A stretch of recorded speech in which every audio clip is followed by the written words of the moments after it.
ನಮಸ್ಕಾರ. ಎಲ್ಲ ಮತಬಾಂಧವರಿಗೆ ಮತ್ತೊಮ್ಮೆ ನಾವು ಈ ಚುನಾವಣೆಯಲ್ಲಿ ಮತದಾನ ಮಾಡಿ ಅಂತಕ್ಕಂಥ ಮನವಿ ಮಾಡಿಕೊಂಡು ಈ ಒಂದು ಪುಟ್ಟ ವಿಡಿಯೋದಲ್ಲಿ ನಾನು ನಿಮ್ಮ ಜೊತೆ ಮಾತುಕತೆ ಮಾಡಲಿಕ್ಕೆ ಬಯಸ್ತೇನೆ.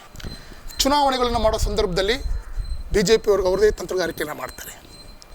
2014ರಲ್ಲಿ ಅವರು ಅಚ್ಚೇ ದಿನ ಒಂದು ಕಲ್ಪನೆ ಕೊಟ್ಬಿಟ್ಟು ಕಪ್ಪು ಹಣ ತರ್ತೀವಿ ಅಂತ ಹೇಳಿಬಿಟ್ಟು, ಉದ್ಯೋಗ ಸೃಷ್ಟಿ ಮಾಡ್ತೀವಿ ಅಂತ ಹೇಳಿಬಿಟ್ಟು, ಬೆಲೆ ಏರಿಕೆ ಬಗ್ಗೆ ಮಾತಾಡಿಬಿಟ್ಟು ಜನರನ್ನ ಭಾವನಾತ್ಮಕವಾಗಿ ತಮ್ಮ ಕಡೆಗೆ ಸೆಳೆದು ಅಲ್ಲಿ ಸರ್ಕಾರ ರಚನೆ ಮಾಡಿದ್ದು ನಾವು ನೋಡಿದ್ದೀವಿ. 2019 ಚುನಾವಣೆಗಿಂತ ಮೊದಲು ಪುಲ್ವಾಮಾದಲ್ಲಿ ಒಂದು ದೊಡ್ಡ ಘಟನೆ ನಾವು ನೋಡಿದ್ದೀವಿ.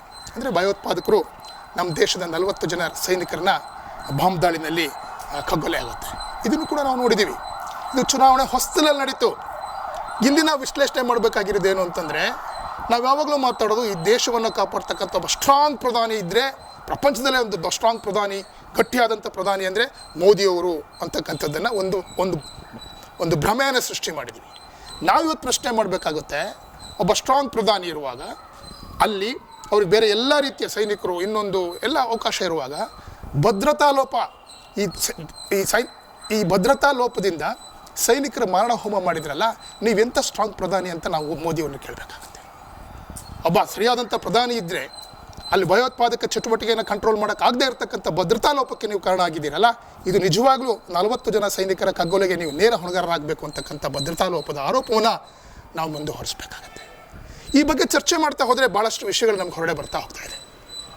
ಪುಲ್ವಾಮಾ ಘಟನೆ ಬಗ್ಗೆ, ಆ ಪುಲ್ವಾಮಾದಲ್ಲಿ ಅವತ್ತಿನ ಜಮ್ಮು ಕಾಶ್ಮೀರದ ರಾಜ್ಯಪಾಲರಾಗಿದ್ದವರು ಸತ್ಯಪಾಲ್ ಮಲ್ಲಿಕ್ ಅವರು ಕಳೆದ ವರ್ಷಗಳಲ್ಲಿ ಒಂದು ಸ್ಟೇಟ್ಮೆಂಟ್ ಹೇಳ್ತಾರೆ. ಅವರು ಸ್ವತಃ ಆ ಘಟನೆಯ ಸಂದರ್ಭದಲ್ಲಿ ಅಲ್ಲಿರ್ತಾರೆ.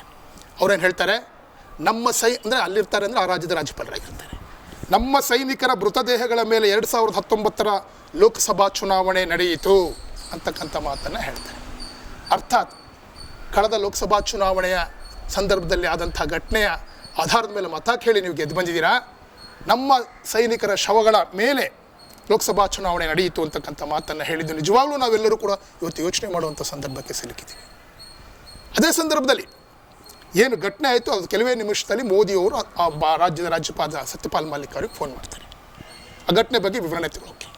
ಆಗ ಅವ್ರೇನು ಹೇಳ್ತಾರೆ ಅಂತಂದರೆ, ನಮ್ಮ ತಪ್ಪಿನಿಂದ ಈ ಘಟನೆ ಆಗಿದೆ ಅಂತಕ್ಕಂಥ ಮಾತನ್ನು ಸತ್ಯಪಾಲ್ ಮಲ್ಲಿಕ್ ಹೇಳ್ತಾರೆ. ಸೈನಿಕರನ್ನ ಆ ಒಂದು ಏರಿಯಾದಿಂದ ಬೇರೆ ಏರಿಯಾಕ್ಕೆ ನಾವು ವಿಮಾನದಲ್ಲಿ ಕಳಿಸ್ಕೊಡ್ಬೇಕಾಗಿತ್ತು. ಅವರು ವಿಮಾನದ ಬೇಡಿಕೆ ಇಟ್ಟಿದ್ದರು. ನಾವು ವಿಮಾನದಲ್ಲಿ ಕಳಿಸ್ಲಿಲ್ಲ, ನಾವು ರಸ್ತೆ ಮಾರ್ಗವಾಗಿ ಕಳಿಸೋ ಸಂದರ್ಭದಲ್ಲಿ ಅಪಘಾತ ಆಗಿದೆ, ಹಾಗಾಗಿ ನಮ್ಮ ತಪ್ಪಿನಿಂದ ಆಗಿದೆ ಅಂತಕ್ಕಂಥ ಮಾತನ್ನು ಅವರು ಹೇಳುವಾಗ ಮೋದಿಯವರು ಅವರಿಗೆ ಹೇಳಿದ್ದೇನು ಅಂತಂದರೆ, ಸುಮ್ಮನಿರು, ಇದ್ರ ಬಗ್ಗೆ ಮಾತಾಡಬೇಡ ಅಂತ ಹೇಳಿದರು ಅಂತ ಸತ್ಯಪಾಲ್ ಮಲ್ಲಿಕ್ ಅವರು ಇವತ್ತು ಹೇಳಿಕೆ ನೀಡ್ತಾ ಇದ್ದಾರೆ. ಇವೆಲ್ಲವೂ ಕೂಡ ನಾವು ಯೋಚನೆ ಮಾಡಬೇಕಾಗುತ್ತೆ. ಇದೆಲ್ಲ ಪೂರ್ವಯೋಜಿತ ಕೃತ್ಯವೇ ಅಥವಾ ಇಂಥ ಘಟನೆಯನ್ನು ಮಾಡಿ ಅದನ್ನು ರಾಜಕೀಯ ಲಾಭ ಮಾಡ್ಕೊಬೇಕು ಅಂತಕ್ಕಂಥ ಚಿಂತನೆ ಇದ್ರ ಹಿಂದೆ ಇದೆ ಅಂತಕ್ಕಂಥ ಆಲೋಚನೆಗಳನ್ನು ಮಾಡ್ತಾ ಹೋದರೆ ಬಹಳ ನೋವಾಗುತ್ತೆ ನಮಗೆ. ಒಬ್ಬ ಸ್ಟ್ರಾಂಗ್ ಪ್ರಧಾನಿ ಅಂತ ಹೇಳ್ತಕ್ಕಂಥ ಮೋದಿಯವರು ಪ್ರಧಾನಿಯಾಗಿದ್ದಾಗ ಭದ್ರತಾ ಲೋಪದಿಂದ ನಮ್ಮ 40 ಜನ ಸೈನಿಕರನ್ನು ನಾವು ಕಳ್ಕೊಂಡಿದ್ದೀವಲ್ಲ, ಇದು ನಿಜವಾಗಿಯೂ ಕೂಡ ನೋವಿನ ಸಂಗತಿ. ಇಂಥ ರಾಜಕಾರಣ ಬೇಕೇ ಅಂತಕ್ಕಂಥ ಮಾತನ್ನು ನಾವು ನಿಮ್ಮ ಜೊತೆ ಚರ್ಚೆ ಮಾಡಿ, ನಮ್ಮ ಜವಾನರನ್ನ ಕಳಿಸ್ಕೊಂಡಿರ್ತಕ್ಕಂಥ ನಮ್ಮ ಹೆಮ್ಮೆಯ ಯೋಧರನ್ನು ಅನ್ಯಾಯವಾಗಿ ಬಲಿಕೊಟ್ಟ BJPಗೆ ಮತ ನೀಡಬೇಕೇ ಅಂತಕ್ಕಂಥದ್ದನ್ನು ನಾವು ಈ ಸಂದರ್ಭದಲ್ಲಿ ಜನರ ಮುಂದೆ ಹೇಳೋಕ್ಕೆ ಪ್ರಯತ್ನ ಮಾಡ್ತಾಯಿದ್ದೀವಿ.